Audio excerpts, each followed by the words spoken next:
cual voy a estar hablando toque nuestros corazones y podamos aprender todo lo que tenemos que aprender en el día de hoy. ¿Les parece, hermanos? Vamos a orar. Señor, muchas gracias, Padre, porque cada vez que abrimos tu palabra, nuestro corazón se llena de gozo y de expectativa por lo que tú nos enseñarás, por lo que tú nos hablarás a través de ella. Te pido, Señor, que el estudio, la exposición de este hermoso salmo sea de bendición para todos los que vamos a oírlo y podamos aprender e interiorizar todo lo aprendido en el día de hoy. Ayúdanos, Señor, a estar atentos, tanto a la hora de compartir como a la hora de recibir, que tu nombre sea glorificado y que en esta tarde salgamos de aquí renovados y fortalecidos en la fe, en el nombre de Jesús. Amén y amén. Me gustaría primeramente ponerles en la pantalla, en las pantallas de la iglesia, un gráfico donde hemos hecho un pequeño resumen de los 150 salmos que tenemos hoy por hoy en nuestras Biblias. Realmente el libro de los salmos no es un libro, son 5 libros. Y esos 5 libros se llaman en su idioma original Teilín. Y yo ya he dicho muchas veces que todo lo que termina en in es masculino plural. Teilín significa alabanzas. Teilá es alabanza, Teilín es alabanzas. Este es el libro de alabanzas, el himnario, el libro de canciones del pueblo de Israel, que hasta el día de hoy se siguen cantando muchos de estos salmos. Por eso es muy hermoso leerlos a menudo y memorizarlos y enseñarlos a nuestros hijos, enseñarlos a los que nos rodean, porque traen mucha bendición a nuestra vida. Hay salmos para todos los gustos. Hay salmos 100% mesiánicos, es decir, salmos que apuntan a la vida del Señor Jesucristo. Por ejemplo, un salmo que describe los sufrimientos de Cristo en la cruz, el 22. Hay salmos que son oraciones, por ejemplo, el 90, el Salmo 90, que por cierto mi suegra Esperanza se lo sabe de memoria, con la edad que tiene. Es una oración que hizo Moisés, y esa oración de Moisés la tenemos en la Biblia, ¿verdad? Señor, tú has sido nuestro refugio de generación en generación, antes que los montes nacieran y fueran formados la tierra, ¿verdad? Ese es el Salmo 90. Tenemos el más extenso, el capítulo más extenso de la Biblia, el 119, el que todos ustedes saben de memoria, ¿verdad? El más pequeñito, el 117, que es la letra de una antigua canción que cuando yo me convertí se cantaba mucho esa alabanza, pero ya como que se ha olvidado. Alabad al Señor, naciones todas, pueblos todos, alabadle, alabadle, bendecid su nombre, ¿verdad? Tenemos el famoso Salmo 133, Inema tobu manaín shebedajin gam yahad. Mirad cuán bueno y cuán delicioso es habitar los hermanos juntos en armonía. Tenemos salmos proféticos, salmos que son quejidos, lamentos, ¿verdad? Tenemos la oración de los ancianos, la petición, el salmo de los ancianos, el salmo de las personas que ya han pasado a otra etapa de la vida, es un salmo precioso también. Pero todos esos salmos se fueron recopilando a lo largo de la historia en diferentes periodos. Y ahí les he puesto un gráfico en las pantallas de la iglesia para que ustedes vean el proceso que experimentaron los salmos hasta poder recopilar los 150 y tenerlos en nuestras Biblias. Por ejemplo, los primeros 41 salmos, del 1 al 41, se recopilaron, no significa que se escribieron, pero que se recopilaron en la época del rey David. Porque hay algunos de esos salmos que son antes de la época del rey David. Por ejemplo, el que le cité a continuación, el 90, que es de la época de Moisés. Pero esos 41 primeros salmos se recopilaron, se reunieron y posteriormente se añadieron al libro de los salmos en la época del rey David. Otros salmos, por ejemplo, del 42 al 72 y del 73 al 89, se recopilaron en los tiempos de esos 2 grandes reyes de Judá, los reyes del sur. Estos 2 reyes fueron extraordinarios, Ezequías y Josías. Ezequías fue aquel rey que decidió meter el agua por debajo de Jerusalén para que si fuera sitiada, si los enemigos atacaban Jerusalén, no les cortaran el suministro de agua y se murieran de sed, esperando fuera los enemigos que Israel se rindiera. Todavía ese túnel subterráneo, esos túneles, mejor dicho, porque son varios, que llevan el agua por debajo de Jerusalén, todavía hoy en día se pueden visitar. Son los túneles que conectan la antigua ciudad de Jerusalén con el famoso estanque de Siloé. Y uno de ellos todavía recoge agua de lluvia y se puede pasar por él, incluso mojándose, el otro no. Y el rey Josías fue un rey muy utilizado, un hombre, un instrumento tremendo en las manos del Señor. Fue aquel rey que, cuando le dijeron hemos descubierto el libro de la Torá, el libro de la ley en el templo que estaba abandonado, hace una serie de reformas extraordinarias que hacía muchísimo tiempo que Israel las necesitaba. Luego tenemos, por ejemplo, del Salmo 90 al Salmo 106 y también del 107 al último, al 150, tenemos esos salmos que se recopilaron en el tiempo de Esdras, el sacerdote, y de Nehemías, aquel copero, ¿se acuerdan? Que vivían en el palacio del rey y que es el instrumento que Dios utiliza para la restauración física, la restauración de los muros y también del templo de Jerusalén. Y Esdras fue el instrumento para la restauración espiritual del pueblo. Porque una cosa es que tú seas restaurado en tu economía, en lo natural, sea economía, sea salud, sea familia, que está bien, Dios también está interesado en restaurar esas áreas de tu vida. Y otra cosa muy distinta es la restauración espiritual de una vida. Tú puedes ser restaurado, digamos, en tu economía, pero no significa de que hayas sido restaurado en lo espiritual.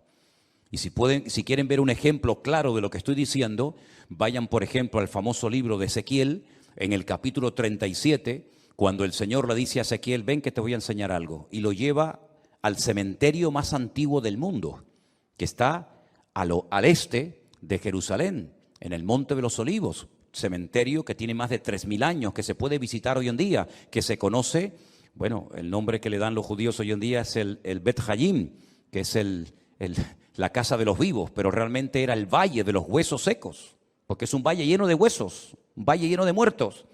Y el Señor, estando él en Babilonia, le muestra ese valle, ese cementerio, y le dicen, ¿tú crees que estos huesos vivirán? ¿Tú crees que volverán a la vida estos huesos secos en gran manera, que en algunos casos hay años y años que están ahí enterrados? Y el profeta Ezequiel le dice al Señor, yo no sé, Señor, lo que va a pasar con estos huesos, con estos muertos. Y el Señor le dice, predícales, profetízales a los huesos.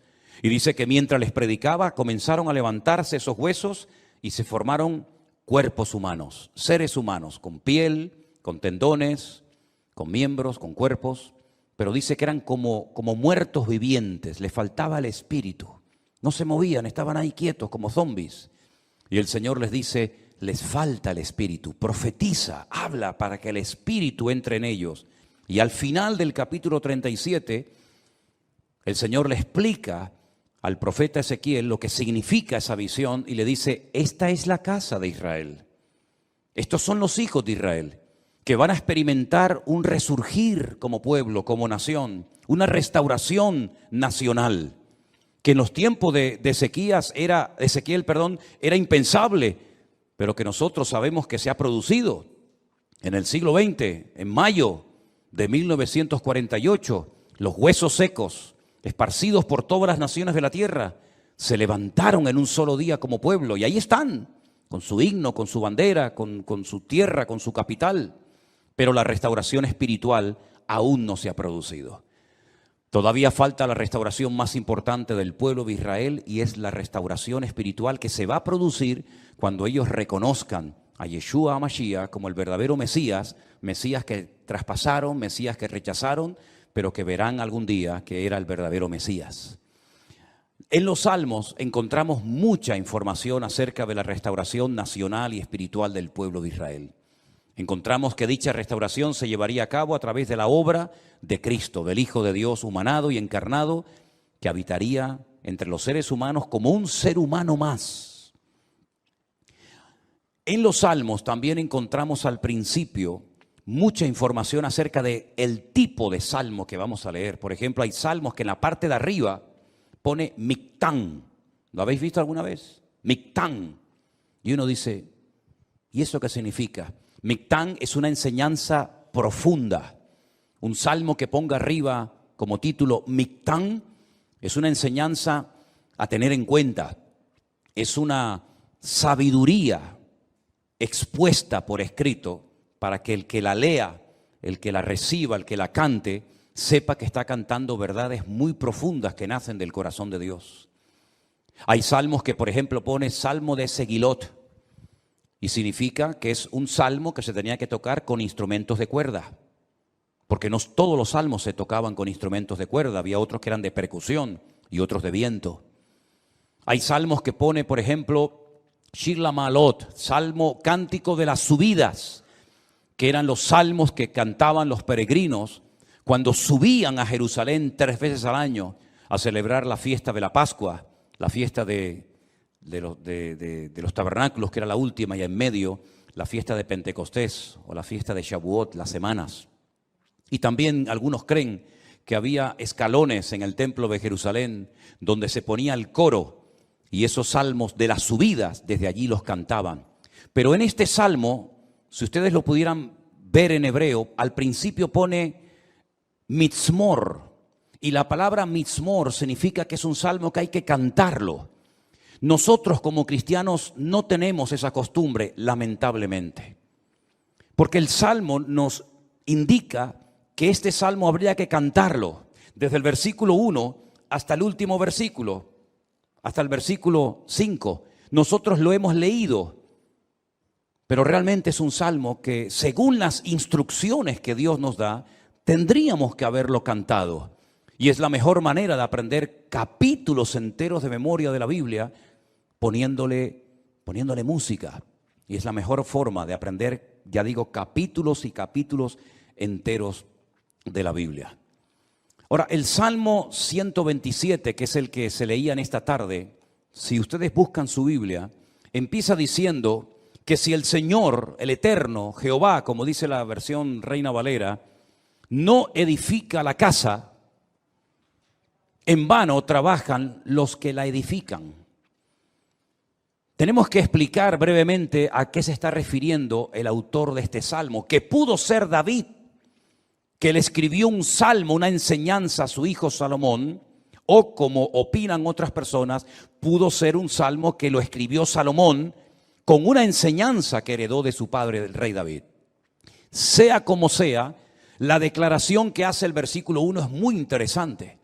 Si Dios, el Eterno, nuestro Creador, no edifica la casa, en vano trabajan los que la están edificando. El sueño de David, que nunca lo vio cumplido, era construir un templo para su Dios.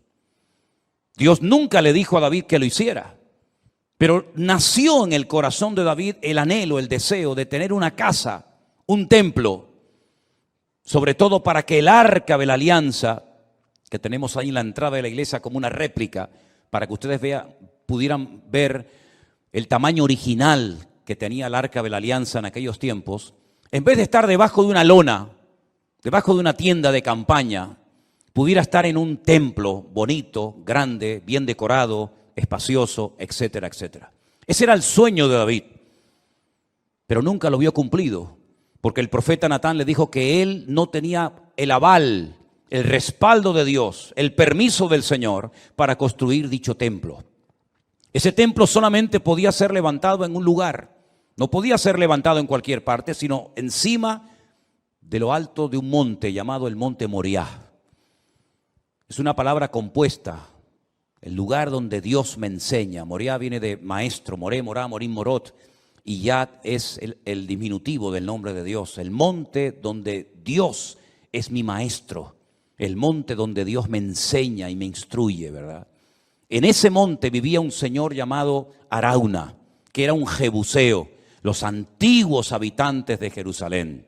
Y allí sube el rey David, y entonces dice la Biblia que allí ofrece un sacrificio, cuando había muerte por todas partes, por un pecado. que, como bien saben ustedes, el rey David había cometido. Allí él presenta un sacrificio en el mismo monte y en el mismo lugar donde tiempo atrás el famoso patriarca Abraham, el amigo de Dios, había subido con su hijo Isaac para sacrificarlo sobre un altar, pero el Señor lo detuvo y le dijo: no lo hagas. Todavía ese altar, esa roca enorme que es tan grande como esta plataforma o más, todavía está allí. Y los judíos consideran que desde allí fue donde Dios creó el mundo, el ombligo, el centro geográfico de la tierra bíblica. Pues en ese lugar Salomón, su hijo, iba a construir el primer templo de la historia para Dios. Ellos tenían que partir de la base de que el Dios de ellos era tan grande, tan inmenso, que era imposible meterlo dentro de un templo. Era totalmente imposible meter a Dios, limitar a Dios dentro de un cubículo, dentro de un edificio, porque ya el Señor le había dicho a David que el cielo es su trono y la tierra es el estrado de sus pies. ¿Qué templo me van a hacer ustedes para mí? Los romanos se reían de los judíos cuando llegaron a Israel y decían: ustedes están locos, porque ustedes tienen un templo enorme, precioso, pero vacío. ¿Dónde están vuestros dioses? ¿Dónde están vuestras divinidades? Los griegos, los romanos y todas las culturas habidas y por haber levantaban templos, pero luego los llenaban de ídolos. Apolos, Afrodita, ¿verdad? Cibeles, Ares y tantos dioses. Pero los judíos nunca pusieron una figura de Dios, porque al Señor tu Dios adorarás y a Él solo servirás. Y en los famosos 10 mandamientos, el Señor prohibía la fabricación de imágenes de talla. Por lo tanto, era un templo vacío, pero en lo más recóndito, en lo más oculto del templo, estaba un lugar que nosotros lo llamamos el lugar santísimo, donde estaba el arca de la alianza. Y Salomón iba a poder construir ese templo con la ayuda de miles y miles de personas. Y podía estar tranquilo de que nadie le iba a atacar, porque su padre había estado durante años sometiendo a todas las naciones vecinas para que su hijo, en tiempos de paz y de prosperidad, pudiera construir el templo de Jerusalén. Lo tenía todo. El padre le dio los planos. El padre le escribió 77 letras de canciones que las tenemos en la Biblia, los famosos salmos de David, para que pudieran cantar. Inventó instrumentos musicales, le dio oro, piedras preciosas, madera, plata, bronce, lo tenía absolutamente todo. Y además Salomón hizo un pacto con el faraón, que eran expertos en aquella época en la fabricación de megaestructuras, porque los judíos nunca habían hecho un edificio tan grande, y mucho menos para Dios. Cómo levantar aquellas piedras, subirlas a aquel monte, colocarlas una encima de la otra.